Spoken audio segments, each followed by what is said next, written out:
You are listening to SPN, the Sports Podcasting Network.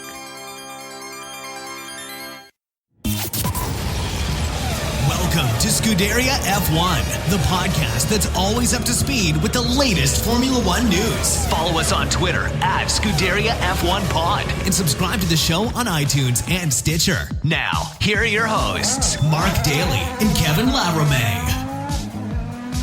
Yes, hello, welcome to Scuderia F1, the podcast that is always up to speed with Formula One. I'm Mark Dailey, this is episode number 34, and I'm joined by Kevin Laramée as usual. And Kevin, it looks like we have a real battle brewing on our hands. It looks like it could shake out to be, well, maybe epic might be a little bit of an overstatement, but I'm wanting it to be epic. We're having some projection issues. We're projecting on this battle all our hopes and dreams for the 2017 season. But I agree with you. We might have a championship battle, a fight for the title, and it could be impressive. And we might see that fight not just in the rankings and in the standings and the results, but we might see it on the track. We're actually close to seeing Ferrari and Mercedes battling and trying to overtake each other. We're not quite there yet, but it's very, very close. Vettel is not necessarily close to Hamilton, still half a second. But Vettel to Bottas? Vettel is 1/1000th of a second fastest than Bottas. So there you go. It's very impressive, and I'm glad to see just the podium on Sunday featured three different drivers from three different teams, and hopefully Red Bull, once they get their upgrade for the Renault engine in the next couple of races, will give them that extra little bit of speed, because I don't want to say that they were disappointing. I don't think you can make that argument or make that statement when you see Max Verstappen go from 17th to 7th on the very first lap and overtake 9 cars. My math is way off here. In a very, very impressive opening lap, because it was disappointing to see Max way down there because he didn't do very well in qualifying due to an engine issue. And that for me was the big story of the start. And then there was a lot of other little things that kind of played out in the next couple of laps. But let's talk first about Max's start. Impressive first lap from 16th to 7th. And then to 6th the lap after, and then to 5th the lap after. It was impressive for Max Verstappen, but what impressed me the most is actually the last lap, the last go around turn 14. It's touted as one of the trickiest apex turn in the whole season. And under pressure, with degrading tire, Max Verstappen held off one of the best passer in the whole peloton, his teammate, Daniel Ricciardo. He was able, Max Verstappen, to hold his position close and finish just in front for his 8th podium at a very young age. Isn't that quite the thing to say that is he even 19 now? He's still 18. I just don't think he turns 19 for a go. I'm not sure. I think he's still 18, but that's why I wasn't sure. But I think he's still 18. Yeah. Yeah. I mean, that in itself just goes to say what a fantastic career this guy has in front of him. He's an experienced 18-year-old driver, Mark. Well, exactly. He's his third season now, basically. It's his third season because he had the first year with Toro Rosso, and then he made the jump up to Red Bull last year after those couple of races when Kvyat had those comings together with Sebastian Vettel. And then after the Russian Grand Prix, that's when they switched places, and then immediately Max goes to Spain and then wins the Spanish Grand Prix, and I think that just kind of woke everybody up. And I mean, he's been impressive ever since, but I mean, that first lap for me just goes to prove that what we saw in Brazil at the end of last year in the rain was not a fluke. Okay, it wasn't quite as wet, it wasn't quite as raining as hard, but the track was damp. And I think it just goes to prove that when you get a track that has any kind of moisture on it, that Max just has that extra sense that he just can find grip where other drivers can't find it, and he is just in a class of his own. I really hope that, unfortunately, there's a lot of rain this season during Grand Prix, because it closes that small gap that Ferrari, Mercedes, and Red Bull have, and now it's all open, right? But even though, look at the top six. You mentioned the three top team in the top 6. It's Mercedes, Ferrari, Red Bull, Ferrari, Mercedes. It's the same inverted for the top 3 and top 6. I'm surprised by the fact that Ferrari and Red Bull are able to go between the Mercedes. That means that Bottas is not quite up to speed because he gets the same car. He's not used to it still, the team. And they're not getting as much out of the car, obviously, as Lewis Hamilton is. You're looking at a lot of differences in time between the two Mercedes here. 48.8 seconds between Hamilton and Bottas at the end of this race. That's the amount of gain that Hamilton is taking out of this car than Bottas. That's around the result on paper. So it's impressive to me that now we're showing maybe driver skills for the other cars being able to make the difference and not just the cars being so great. So we're actually seeing drivers being better and using that driving skills to make the car better, influencing the result, right, Mike? I don't know if you understand what I'm saying. It's not just because the car is good. So you don't have like Mercedes, Ferrari, Red Bull, right? Which just means it doesn't matter who drives the car. It could be a dummy in the car. It could be teleguided, whatever the case may be. And it still will be there because it's so good. When you have a different ranking of cars, different results, and they're interchanged with different team, it shows that it's a driver and not just the car influencing that result. Yeah, no, I totally know what you mean. It's when you have a car like the Mercedes that's been dominant for the last 3 years, that, like you say, basically anybody could get into that car and they would have a second or two advantage over everybody else. And this year, obviously, that gap has narrowed. We saw that in Australia, that Sebastian Vettel was able to hang on the back of Lewis Hamilton's gearbox, and then through some fortunate timing in and around the pit stops, was able to undercut him and get in front and then stay in front of him for the rest of the race. Now, what happened this weekend in China was after they had that bit of a slippery start, they all started on the intermediate tires because of the damp track. Then within the first couple of laps, everybody comes in, and then Sergio Perez punts poor Lance Stroll into the gravel. So we have a virtual safety car, more tire changes. And then just as they get back to racing, Antonio Giovinazzi loses it on the pit straight and then smashes into the pit wall, and you have the full-blown safety car. And that's where it kind of really shook things up for Vettel and Bottas, because they really got caught out. Yeah, and Bottas got that spin around during that safety car yellow. So that cost him a few positions that he had to work to get. So that explained as well the differences between the time. But again, it's refreshing to see a battle for places, like when Vettel overtook Ricciardo, wheel to wheel. They touched, but it was clean. And they both gave himself space, and they both were confident on their tire, on the grip, on the car to try to pull off those moves. And we've seen Verstappen pull off crazy move in the first lap, overtaking 2 on the outside and then cutting it back in, overtaking on the outside again after in the second turn. It was impressive to see. We've seen Sergio Perez of Force India. We've seen Carlos Sainz of Toro Rosso starting with slicks in a wet condition and holding off, and then almost fighting for the lead at one point. Finished 7th for Toro Rosso. A great result. Haas, Kevin Magnussen, 8th. I love the fact that when it gets damp, there's almost no difference with the cars. The cars are doing great. We see battling. We see overtaking. I think we're all figuring out at the same time that it's not like we anticipated. Maybe Lewis Hamilton was wrong. Maybe you can overtake. And if you have the mindset that you can't, of course that you can't. But if you, like Verstappen, believe it's possible, you'll figure how. And that's what we've seen. We've seen drivers figuring out how to overtake.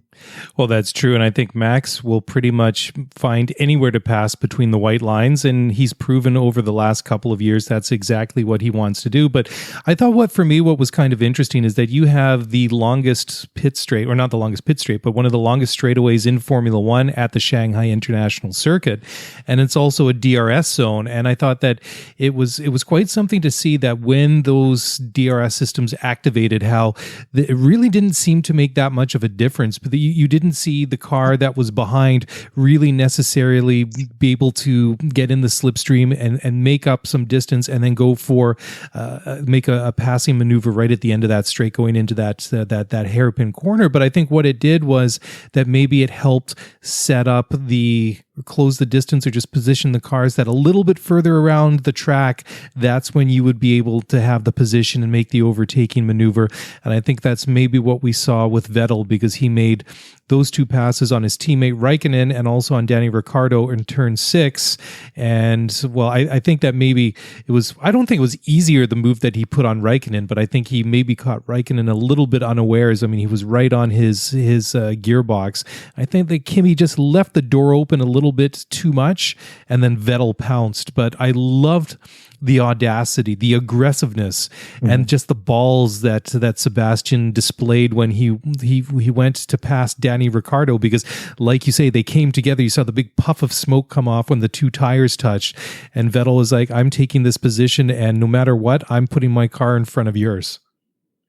I want to go back, Mark, to the point that you were making, that the DRS zone wasn't really effective. And it's the second race in a row that we see not overtaking with the DRS, but overtaking the old-fashioned way. And I will explain to you why right now. Physics 101 here on Scuderia F1, Mark. Here it is, right for you in layman's terms, because that's how I speak. DRS zone. When you have the back wing opening up, that creates the less drag and technically should increase your speed. But with the new cars, with more aerodynamic forces generating downforce, if you take that out to give technically more speed, you lose actually more speed because you don't have the same downforce that would implement the more horsepower and the more grip that you have directly to the pavement.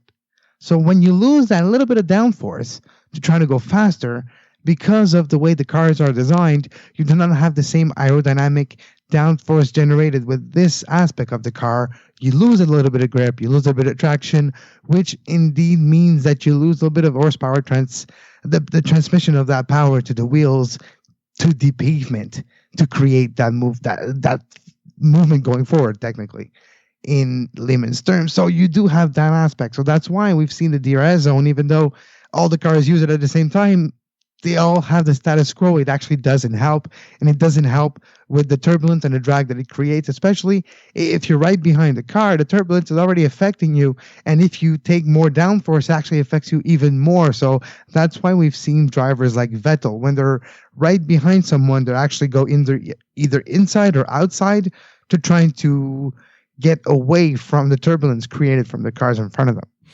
Yeah, and it's going to be interesting to see what happens with the DRS system, because prior to the Australian Grand Prix a couple of weeks ago, Charlie Whiting said that they were going to use the first couple of races to evaluate what the new specifications and what the new rules will mean to how DRS works, because that was one aspect they were a little bit uncertain of. I'll take it out. I would just take it out. Yeah, I mean, it didn't really have any effect at all in China. And then, of course, in Australia, Albert Park is a track that is notorious in the fact that it's very difficult to pass there. And you don't see very many overtaking maneuvers in a normal race anyways. So we saw on a normal track, and especially one that's got some fast sections to it like China, that it really had no effect to it. So what are they going to do with it moving forward? I guess obviously it's in place for this year, and who knows if they could take it out for next year. But if it's not having an effect, like what's the point of doing it? And sorry, go ahead. I was just going to say, Mike, why was it created? It was created to stop Mercedes from dominating that much, and McLaren before Mercedes. So that's the reason why that DRS system was invented. So that being said, now it's different. And I think the less gimmick things we have on the cars, the better. The less things that are not translatable to everyday car driving, every day that would relate someone that affect the fans to relate normal race, I would take it out. Like DRS, it's kind of gimmicky to me that you press a button and your wing just opens up, and that's a gimmick. It's a toy. I think it kills it for me. It kills it makes the suspense of disbelief. It cuts it for me. So I don't want that, right? The whole system of having the electronics and all that. If you take that out of the car, it makes more space for something else. So why just get rid of it? Make the wings fixed. Just put at the angle that you want and use that, and not just the fact that you can open it up.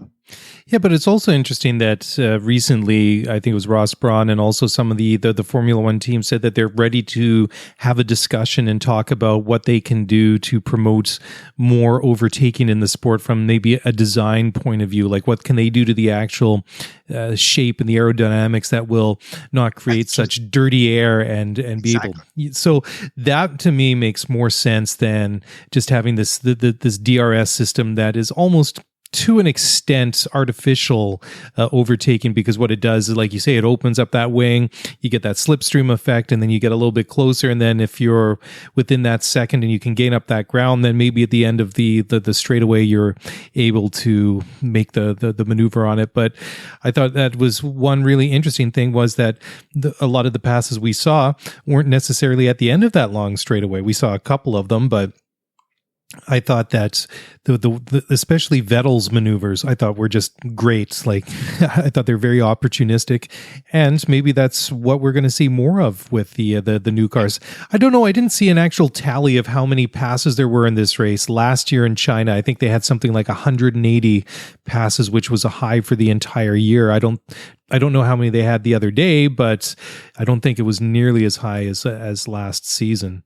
No, I don't think so either. It was a record, yeah, but I don't think this season did it. But it was interesting to me too. Let's go to Ferrari and Vettel. Mark finished second. Like, by the way, great race for Hamilton, triple crown for Hamilton, which means the fastest lap, every lap led basically, and the win and the pole. So Lewis Hamilton, triple crown, great race. He battled hard, and he is really the difference between him and Bottas.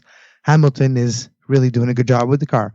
We'll face it. Ferrari, Vettel, good job as well. His start and the way that he was like almost skewed. Well, he wasn't almost. He was skewed to the viewers' right, his left at the starting grid. And it was like, oh, is he allowed to do that? I don't know. Well, I guess he was, because, well, there goes the red, and reds are out and we're off. And we're like, okay, well, he starts there, and terrible start. But the way he held on, and the Ferrari looks weird, Mark, at the start. It looks like, it looks slow. Oh, it's not going to make it. It's not going to make it. Well, damn it. Well, it's following. Oh, it's going. And, it's creating a gap. Okay, then. Well, I guess what Vettel in effect was trying to do was that since he was on the wet side of the track, that he was just trying to use, I guess, whatever space he had in his grid box there to try and position his car to get maybe at least one side of it on a bit of a drier portion of the track. So from what I understand is that even though that the race stewards looked into it, that the rules just aren't really clear-cut enough. And even Christian Horner from Red Bull said today that they want some clarification on what Sebastian did, because it's a real gray area, because obviously you cannot be in front of that white line because that gives you an unfair advantage. But laterally in that starting box, is that an unfair advantage? I mean, obviously, I don't think Seb got much of an advantage, because when the lights turned green, I think he obviously didn't have the grip he had, because I was thinking, oh boy, he looks really slow getting away there. And well, I guess it sort of turned out okay for him. It was the actual safety cars that really messed up his race, rather than the poor start that, say, dropped him back, say, 3 or 4 positions by the first corner or something. Yeah, but I love the fact that Vettel finished second, and it's not just because of the pit. It's because he overtook Ricciardo. That's why he's there. That's why he finished second. And that is impressive to me. And in the fact that the cars are not necessarily equal, they're close to, but Mercedes... okay, here's my assessment, Mark, after 2 races. Mercedes has the best car. Hamilton is a very, very good driver, and his combination with the car is the best combination right now. Ferrari has a very good car, but not as good as Mercedes. But Vettel, being the driver he is, he makes a Ferrari car almost as good as Hamilton, and his Mercedes almost, but not quite, but better than Bottas and his Mercedes. So that's it. And Verstappen and Ricciardo, I guess, if everything goes correctly, they're a better car than Raikkonen, not necessarily better than Vettel and Hamilton, and they're equal to Mercedes and Bottas. So that's how I assess the top 6 right now, almost exactly as it finished in China. But the fact that for me, Verstappen, Ricciardo, and Bottas and Raikkonen are basically all equal, those four. Then you have Vettel, then you have Hamilton. Yeah, it's really interesting. I'm still not quite as certain as you are after two races. I'm not sure if the Ferrari is the car that is the one to beat, and it's the Mercedes that was just a little bit better, and Hamilton was a little bit more fortunate because Sebastian got dropped all the way down to P6 after the safety car and then got stuck behind Kimi Räikkönen, who was a bit of a mobile roadblock and obviously wasn't going to do his teammate any favors or make it easy for him to get in front. But when you look at it, in the end, you had Lewis Hamilton who wins the race. And then only 6.25 seconds behind him is Sebastian Vettel. And then you've got to go another 45 seconds down the road to Max Verstappen and Danny Ricciardo. And then within that sort of a 3-second gap, you have Verstappen, Ricciardo, Raikkonen, and Bottas. You know, everybody kind of all sort of falls in after that together. You know, they're just sort of the best of the rest. Obviously, Ricciardo and Verstappen were pretty close to one another. But Raikkonen for me was a real disappointment because I can't believe that Sebastian is just able to get that much more out of the car to get within 6 seconds of Lewis Hamilton, which, just on a bit of a tangent, I thought in the latter stages of the race was actually quite interesting because if you watch, they were trading fastest sector times and lap times. And if Sebastian had a quick lap, then Hamilton would have a quick lap. If one of them had a quick sector, then the other one would match it or beat it. And it was quite something to watch, but you could just sort of tell that combination of the safety car and then just having to go through the slower traffic in front of him is really what prevented Vettel from really getting close enough to really challenge Hamilton for the lead.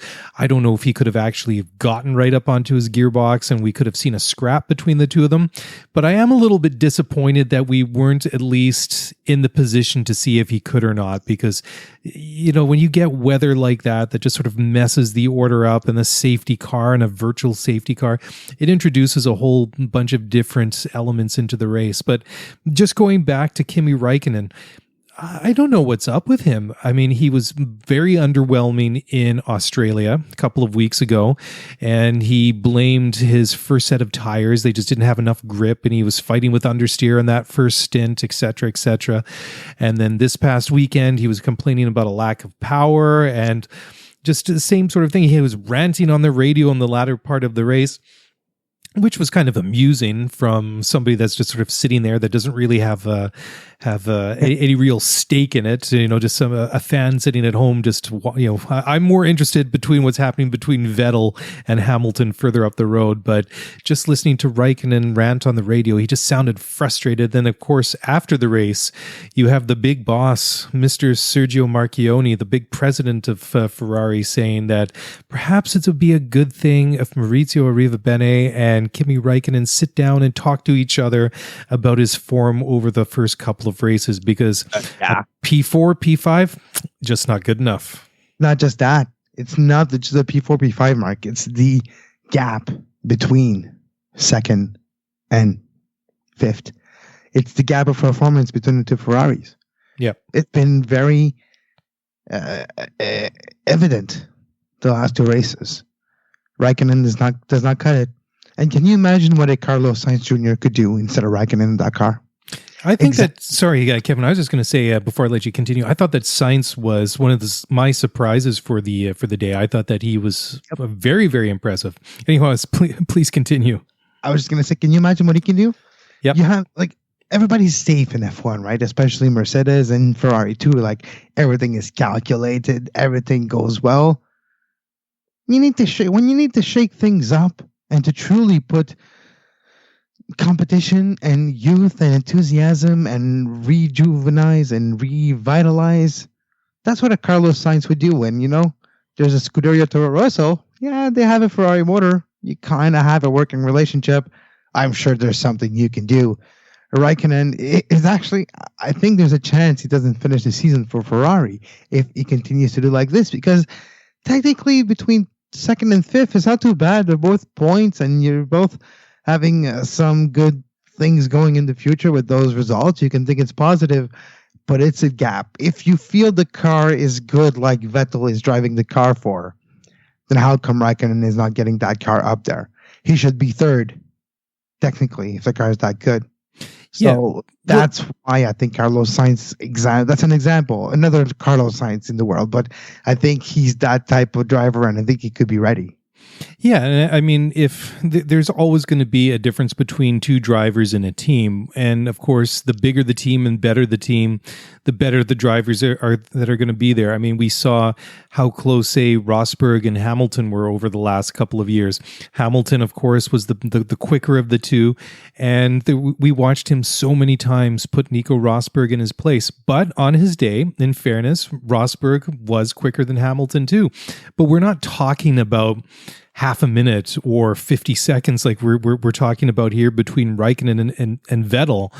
It would be a couple of, like, maybe a tenth or two in qualifying, or, well, I mean, over the course of the race, anything can happen. But we saw a lot of close situations between the two. But to see the gap between Vettel and Raikkonen is just, it's universal at the moment. It's quite large. And to think that if you look at the Constructors' Championship, Ferrari is only a point behind Mercedes right now. And that's got to be the focus for Ferrari. They've been in the wilderness a little bit over, I don't want to say the last couple of years, but definitely in 2016, they were very disappointing. And the win in Australia was Sebastian's first win for the team since 2015. So, I mean, they'd gone 18 months without getting on that top step of the podium. And they like the car that they have, and they're happy that they have a very good car, and they've got a car that can contend for races.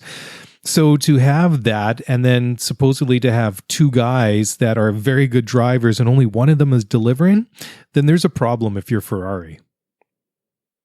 Exactly. So when I look at the potential candidate to take over Raikkonen, and you know what?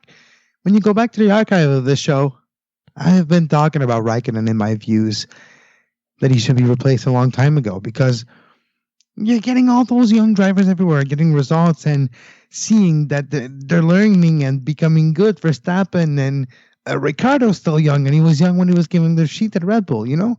And you see this happen, and you still have the teams. Like, I talked about this with McLaren, with Alonso and Button last year. And when you're developing a new project that's looking for the future to build something 2, 3, 4 years down the road, when you have a very veteran driver, like Raikkonen's not going to be the driver 2, 3 years on the road. That's guaranteed. So why not make the move now when it makes sense, when everything's changing? Why is that experience gain in the last 2 races and in the next future races with this new car not giving to somebody that can carry that knowledge in the next 10 years? That's why I don't get right. Raikkonen is still there. It was just like last year, and just before I talk about that, Raikkonen even said today that he's confident now that he's going to be able to turn it around and deliver what they expect of him. But it's almost similar to the start that he had last year that wasn't quite delivering what they wanted to. And then all of a sudden, you know, he signs this 1-year contract extension. And we talked about it at the time that they should be putting a younger guy in the car instead of Raikkonen to partner Sebastian Vettel. And I think it may be something to do with that, Mark. Sorry to interject, but it's because I think Ferrari knows that with Raikkonen, he's not going to challenge Vettel that closely. So it's kind of a safe relationship. It's a Schumacher-Barrichello relationship. It's a Schumacher, whoever the other driver was. We don't remember exactly. So, Eddie Irvine. Eddie Irvine, exactly. He's the one I was looking for. Exactly. It's Eddie Irvine, and then it was Barrichello, right? So he's Schumi's Barrichello. So Raikkonen is Vettel's Barrichello. He's Vettel's Irvine. So maybe that's why they're content with this. But if you really want to shake things up, and if you truly want to get the most out of the car, you kind of need competition. And you kind of need somebody that's figuring out something with the car that maybe you haven't, and then you try it, and then it works too, and both of you are having a better car. That's what's necessary to truly evolve that car to its full potential throughout the season. And I don't believe, what do I know? True, but I don't believe Raikkonen is the guy for that. No, I would agree with you on that, because I think that unfortunately, what with all the money and resources that Ferrari have, I mean, they basically have an unlimited budget. So I think that when it perhaps comes to the salaries that they're paying drivers, that they're not as, I don't want to say wise, but maybe it's not as a big of a concern if you're, say, like a Williams or a Force India or a Renault, or maybe the other 9 teams on the grid who aren't Ferrari. But you know what I mean? You had guys, like you were saying, like Barrichello and Irvine in the past that were teammate to Michael Schumacher, who was a multiple world champion. Those guys weren't. I mean, Irvine came close that one year that Schumacher was injured when he broke his leg at Silverstone. But then you have Raikkonen, who has won it. So he's obviously making a lot of money to be there. But And it's just like last year when there was a lot of questions about, okay, well, who's going to partner Sebastian in 2017, and Raikkonen's just not getting the job done. That's, for me, that was the big surprise there. But I don't know. I mean, he's got this 1-year deal to the end of 2017, but I just can't see a scenario unless, I don't know, maybe by some miracle he goes on to win the world championship, that he gets like another deal. But I think there's how long will it take for Bottas to start getting some heat? Quite frankly, now it's to be quite frank, it's disappointing. Yeah, I want to give the guy a chance. I want to give the guy a chance to acclimatize truly with the team, but it's not getting the best out of the car, and he's not. It seems nervous, seems afraid not to make mistakes. And guess what? When that happens, you make mistakes and you spin out in a yellow. in a safety car, and cost you maybe a podium potential. Yeah, almost playing it too safe, right? But I mean, that's the thing that you had with not Raikkonen and Rosberg, but Hamilton and Rosberg for the last several years at Mercedes. Sure, the relationship between the two of them was bitter. It was toxic at times, but you always knew that going into any Grand Prix, that probably the two guys on the two top steps of the podium are going to be Lewis Hamilton and Nico Rosberg, and most likely it's going to be Lewis who's going to be on the top step, and that's why they dominated all those races and all those seasons since 2014, and they won, 60 Grand Prix or something like that. I mean, it was not just because they had a good car, but they had two very good drivers and obviously world champions out of both of them. And I mean, that's why Bottas has a big job to do, because I mean, he's going to be feeling the pressure, because I mean, to me, in my eyes, I think that 2017 is one long audition for Valtteri Bottas, because he's only got the 1-year deal with an option for 2018. But you look at some of the other guys that are out of contract at the end of this year. You have a 4-time world champion in Sebastian Vettel. Obviously, if the season ended today, Sebastian is probably going to re-sign at Ferrari and stay at Maranello for another number of years. I mean, he obviously looked very happy and thrilled the last couple of races. So if they got a competitive car, he's probably not going to go there. But you also have a multiple world champion in Fernando Alonso, who is apparently driving the best race of his life every weekend now, and not afraid to say it on race radio constantly to the guys on the pit wall that it's just getting better and better. But obviously the car that he's driving is just a piece of rubbish. And so, I mean, who knows? I mean, I think I'm just thinking at that level of the game, right? It's the highest level of racing, arguably in the entire world. Yes. It's supposed to be a very exclusive club, and a club that's looking towards the future, always looking towards the best right now. Is Fernando Alonso right now one of the top 20 best drivers in the world, and for the next 5 years? Because that's what you really truly want to do when you invest into somebody. The amount of money Fernando Alonso has paid to do this, to finish or not finish races, could be somebody else gaining that experience for the next 5-10 years. It's cold-hearted.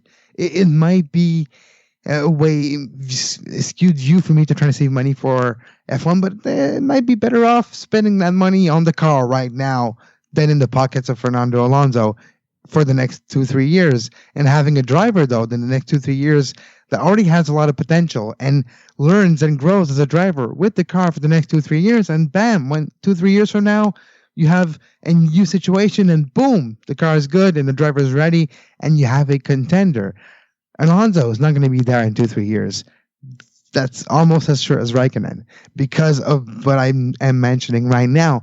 So why waste all those resources on Fernando Alonso when you can have another like Van Dorn in that seat that you pay decently, but not to the extent that it might impede your development, and that knowledge will be gone in 2-3 years. Yeah, well, I guess from McLaren's point of view, I think that they must have expected that they would have had a very competitive car by this point when they had renegotiated or agreed with Fernando for him to come back and drive for the team. But obviously that just hasn't worked out. I mean, it's almost hard not to say that the team hasn't regressed. I mean, they haven't scored a single point this year, and they didn't have a double DNF in Australia. I mean, obviously Fernando didn't finish, and Van Dorn had some sort of problems, but they had the double DNF in China, and they seem to be going nowhere fast. They seem almost like a rudderless ship, and it's just it's really kind of shocking when you think about it, because the big talk about the McLaren obviously has been the problems with the Honda engine, that it doesn't have the power, it's not reliable, it's this, it's not that, and all these different things. But if you look at the problems that forced both of the drivers out on Sunday, it's Alonso with a drive shaft, and then it's Van Dorn that had a fuel system problem. So, okay. Engine and things connected to the engine, and basically everything in the car is rubbish, like you mentioned. But yeah, it's a deception. And look, there's 4 results possible, right? 2 cars, 2 races, and they finished 25% of that. That is unacceptable at that level when your name is McLaren, when your history is one of the best of the entire grid. And speaking of history, I don't know if I mentioned earlier, but Verstappen, when the podium is hate for him, but it's the 100th podium for Red Bull in 226 races.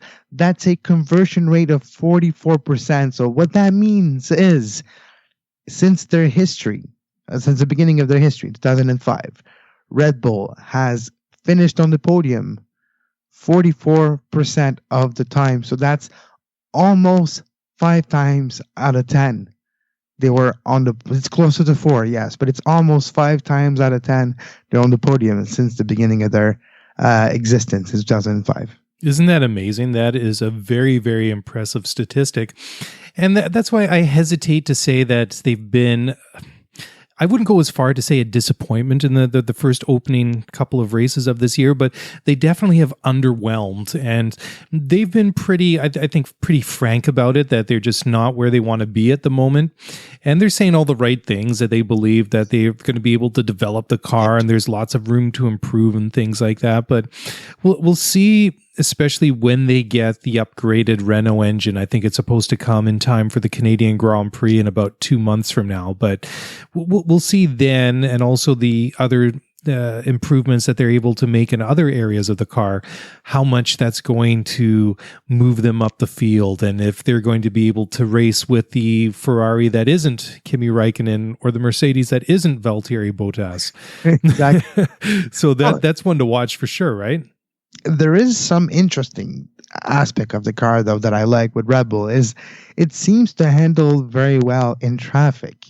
And that is not the case for all those cars. So when you have that, which means that you have the possibilities of overtaking, of the possibilities to racing in the pack and trying to better your position, like a Verstappen, like Ricciardo we have seen do. So there is some positive with that car. Once they fix the engine and it's the power transmission, is to make sure that they carry that power through, that they carry that speed through, and they're able to get into the RS zone. And that is the aspect of that car that is missing. Once they will have that, they'll bridge the gap to a Vettel, to a Hamilton. But before that, at least now they can battle with Bottas and with the Raikkonen, and that is interesting for the Constructors' Championship, because if we believe it's going to be a great fight between Hamilton and Ferrari and Vettel, I think, Mark, the greatest battle this year, which is it'll never have a more important than this year, is the Constructors' Championship, and how both drivers will be needed to finish in the points very regularly and high in the points for the Constructors' Championship to be won. And that will be the most interesting battle to me to follow the entire season, is which constructors win. And for me, it never was as significant than this year. Well, that's true. And especially when you look at how the first two races have kind of shaken out, how close it's been between Ferrari and Mercedes. I was going to say McLaren. I got McLaren on the brain tonight.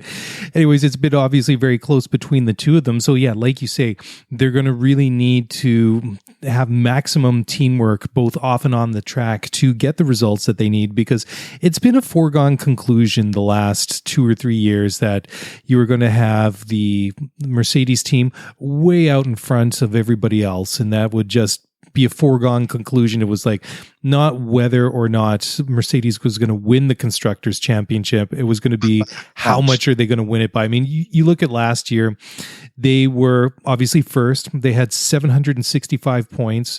Red Bull was in second in the Constructors' Championship. They had 468, and Ferrari was third with 398. So I mean that's literally a country mile ahead. And it was the same thing the year before. They had over 700 points. They were almost 300 points ahead of Ferrari, who were in second. So there is no doubt that Ferrari is closer to them this year. And on their day, they might even be faster than Mercedes. We'll know. I mean, it's a very small sample size, just 2 Grand Prix, but we'll see now again this week in Bahrain, and then as we go through the season, how these cars actually match up. But it's going to take a lot of work, and there's a lot of miles to go, and that's why, like going back to the point we were making earlier, that guys like Bottas and Raikkonen, if they want to hang on to their jobs, they can't afford to start trying to score points later. You got to be scoring points right now. Yeah, exactly, because that's what's going to be important. And it will be a fascinating race, though. And I think maybe it'll be less close or maybe less epic as we anticipate for the drivers. But I do feel that it will be a roller coaster ride for the Constructors' Championship, and we'll see change of the leads. We'll see a Red Bull be first one time, and then a Ferrari, then back to Mercedes, and back to Ferrari because of the changing of the result of the second best of that team, and because of Red Bulls, the two drivers seems closest, so they have a shot of finishing third, fourth, second, third, fifth, and fifth, fourth and fifth. Maybe more often than the other ones, and that might be important because second and third, it's as good as first and fifth. So that's important down the road. Definitely. I just want to talk now about a couple of other items that I noticed during the race that we can maybe just discuss before we start wrapping it up. First of all, let's say one of the best of the rest. One of the teams that really disappointed me this weekend was Williams. Obviously, Lance Stroll only made it a couple of laps into the race until he collided with Sergio Perez in the Force India, and then got... Was it the first lap? I can remember if it was first or second lap, but... Here's my second installment of a Stroll with Lance.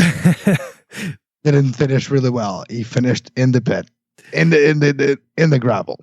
Yeah, they did look at it to see whether or not there was any action warranted and whether one of those drivers should have got a penalty. And my initial take was it was a racing incident. Yes, Lance was ahead on the track, but he left the door open.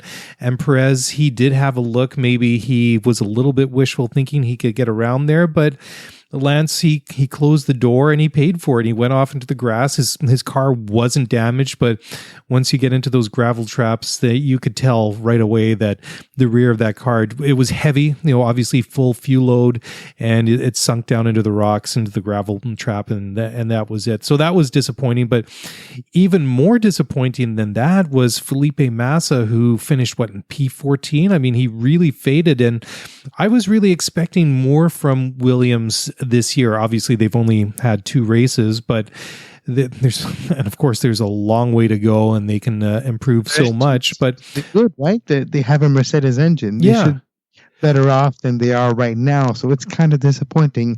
Maybe there's more to the chassis and the rest of the aspect of the car, that it's not the engine that's deficient with Williams, right? Williams is, as much as it's known for their innovation and their great design, they don't have Adrian Newey right now, right? It's not that, I think he's back. No, they have a Paddy Lowe now. But, those great minds are not with Williams anymore. They're with the big teams because that's where the money is. And I think we've seen maybe that's what's been lacking. And last year, the general manager of Williams was Claire. They were open about it, saying, "Well, yeah, we have a great engine, but the rest of the car is not necessarily up to par, and we're trying to develop new pieces." But it never really caught up to the big gap they had created in development before. And I think we're seeing almost the same thing now with the car. And for Stroll to finish on Lance, he did show potential in what I call race speed, which in the race you're able to perform well and overtake and be in front of people. But practices, qualifying, other aspect of being an F1 driver has been a big learning curve in the first 2 Grand Prix for Lance Stroll. Well, absolutely. And it's going to be like that for him the entire year. And I think that's why they need a guy like Felipe Massa. Obviously, that wasn't the plan. What with Felipe retiring last year, it was probably the shortest F1 retirement ever, considering Nico Rosberg retired 2 days after winning the championship. And then that just threw everything up into the air for drivers. And obviously, what with them losing Bottas to Mercedes changed a lot for them. But it will be interesting to see what happens with them, because I thought that 2 years ago, the car that they had, I guess it would have been the FW37, was a fairly competitive car. Obviously, it wasn't good enough to challenge for race wins or maybe challenge Ferrari for the second best, but it was a competitive car and they were good for a podium on their day. And last year, they'd regressed a little bit, and what I had expected this year from everything that I'd heard from winter testing and just coming into the year, that they really felt that this car was a step forward. So maybe they've just had a bit of bad luck, but we'll see. I had a stroke of genius right now. You did. Well, please share. You were talking about Nico Rosberg retiring, and on my TV is a replay of the race, and I just saw Ferrari team clapping. And it made me think, what if it's all a conspiracy and a ploy? What if he really could not stay with Mercedes and could not handle being the teammate of Lewis Hamilton anymore? What if he wanted a way out? And Mercedes was never just let him go and go drive somewhere else. But you retire, you wait a season or 2, and then you tell, I have the hitch back. But in all honesty, you never let it go. You always wanted to do this move, and you come back with Ferrari to challenge Lewis Hamilton for the championship. Wouldn't that be an absolutely amazing development? And that's the thing too. I mean, what with Nico retiring last year is that usually what they call the silly season in the driver's market, it seems to start earlier and earlier every year. Usually it's about sometime in the summer. But I think that what with the Rosberg retiring after winning the world championship, and you look at some of the guys that are out of contract at the end of this year, that the silly season for 2018 really started at the end of the 2016 season. And there's so many possibilities and so many weird things that could happen. And sure, I mean, a guy could come out of retirement and why not? If Raikkonen only has this season left. Yeah, right. Maybe it was all planned. Maybe Ferrari's like, all right, he's going to come back. He's going to come back with us. Let's just sign Raikkonen back for 1 year. And then bye-bye, Kimi. Hello, Nico. Well, if you think that was an awkward telephone conversation that Nico had with Toto Wolff when he phoned to inform him that he was retiring, could you imagine how awkward that would be the first time they crossed paths in the pit lane with Toto wearing the silver of Mercedes and Nico Rosberg walking around in red overalls of Ferrari? That would be something I would love to witness in person. That would be quite something. What? I wouldn't be surprised that that Toto Wolff maybe in 2 years works for Ferrari. Because if you can't beat them, you hire them. So maybe if Ferrari can't quite get to the level of Mercedes at the end of this year, next year, they make an hostile takeover and they buy Toto Wolff. Who knows? Anything can happen in Formula One, and it usually does. But just sort of talking about Ferrari a little bit, I've been reading a little bit more of Ross Brawn's book, and it's very interesting to get inside of his head and see how he views the world. And he always sort of viewed every job that he had when he go into a team for the first time as a 3-year project. If you're going to build a winning team, it would take 1 year to learn the team and figure out what was going on, and the second year to really implement the changes that you need. And then by the third year, you know what's going on, you know how to fix it, you know how to improve on it. So in that third year, you should be able to be in that position to start winning races. Is Williams going to be in that position in a couple of years? Well, that we'll have to wait and see, but they have a brilliant mind in Paddy Lowe, who's actually said a couple of things already that in some ways Williams is in a much better position than even Mercedes is, which seems a little bit mind-boggling, but they do have the racing know-how. They have monetized certain areas of their technology that brings in revenue, and we'll just have to wait and see. I think that it would be fantastic to see Williams challenging for race victories again, because much like McLaren, this is a team that has had a lot of success over the years, and it would be fascinating to see what happens there, because I mean, like Alonso, like Raikkonen, Massa's a guy that is not around for the long term. How long is Lance Stroll going to be there? Well, of course, I guess that depends how well he's going to do over the course of... But we don't know yet. Hopefully for a long time, but he's definitely got a long way to go, and hopefully he goes through a similar curve of development like Max Verstappen did, because I mean, he was pretty competitive pretty quick in Formula One, but that is definitely a team to keep an eye on over the mid to long term. Hopefully the midterm. Yeah, absolutely. All right, Kevin, I think that's a pretty good place to leave it for tonight. We're going to come back in a couple of days and catch up on the latest news and preview the Grand Prix in Bahrain this weekend. And quick turnover this week. Yeah, it is just a 1 week break between. And I'm a little bit kind of sad in one sense that now that Australia and China are behind us, that there is not another race that I can stay up and watch on a Saturday night until the beginning of October. I can't remember exactly what it was, but China was like worse than Australia for me. Like it's not like at 1 a.m. It's like at like 4. I was like, no, DVR. And I even like full disclosure, forgot because of the time to record the race, and I had to use my on-demand function. But yeah, it's tough now. It's back now. Well, Bahrain, it's still not back to quite the usual of having it in the morning here for me in the East Coast. But yeah, so now I had a taste of what you usually have, having the races at like 4 a.m. in the morning. Yeah, it gets pretty tough, and those ones, I must admit, I'm one of these guys that I'm a night owl. I can stay up most of the night, but I couldn't do it the other way around and say go to bed early and then get up at 5 a.m. to watch the race. I could do it the other way around. I could pull like an all-nighter to watch the race, but yes. But not vice versa. But I do admit I like my Saturday nights and Grand Prix racing, but it's actually not too bad. If I look at local time for the Grand Prix of Bahrain this weekend, qualifying is at 8 o'clock local time here on the West Coast, and the same with the race on Sunday. So that's not all that bad. And then when you get to Russia after that, then it's back to the 5 a.m. starts. And you know, guys, I hate to say it, but I just can't get up that early. I'll watch it in the morning when I'm having my Rice Krispies or whatever. For me, it's exactly perfect because I wake up around 10. So it's going to be perfect. It's going to be the race going to be at 11 for me. it's going to be just perfect. My coffee, my lazy boy, and my TV. It sounds like a very good way to spend a Sunday afternoon, or Sunday morning in that case. Brunch and Formula One. Maybe some bangers, maybe a little bit of crumpets, maybe some potatoes, coffees, and of course, Formula One. Well, Kevin, that's just not fair because it's pushing midnight here on the West Coast and you've made me rather hungry and I don't think this is a good time to have a heavy meal. But anyways, I will try and persist. I will try and keep myself from going into the fridge.